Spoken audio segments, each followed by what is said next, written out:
আসসালামু আলাইকুম বন্ধুরা, সবাই কেমন আছেন? তো আজকে আমি রান্না করে দেখাবো সবজি খিচুড়ি।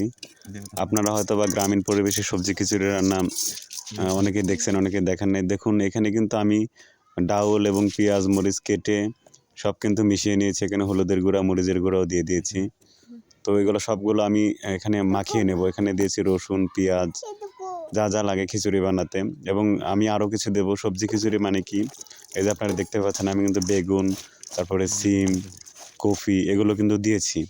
এই সবগুলোর সংমিশ্রণে কিন্তু তৈরি হবে সবজি খিচুড়ি। আর তো আমি সবগুলো এখানে দিয়ে দিলাম লবণ, দিয়ে আমি এগুলো ভালোভাবে মাখিয়ে নেব। দেখুন আপনার সুন্দরভাবে কিন্তু আমি মাখাচ্ছি। যত সুন্দর করে মাখাবেন খেতেও কিন্তু ততই স্বাদ লাগবে। তো আমি এখানে মাটির চুলাতে রান্না করব।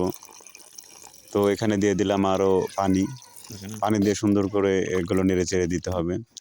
তো সবগুলো নেড়েচেড়ে লবণ দিয়ে আমি সুন্দর করে বসিয়ে দিলাম চুলার উপর। তো এইখানে আমি এখন আগুন ধরাবো।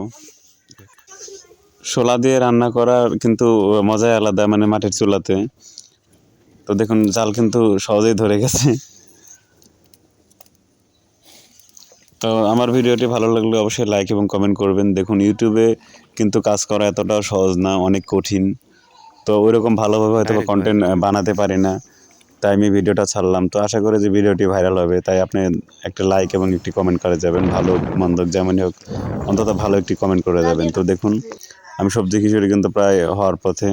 তো এইভাবে 10-15 মিনিট জাল দিতে 10 মিনিট জাল দিতে হবে। জাল দেওয়ার পরে দেখুন এই যে এই প্রসেস হয়েছে।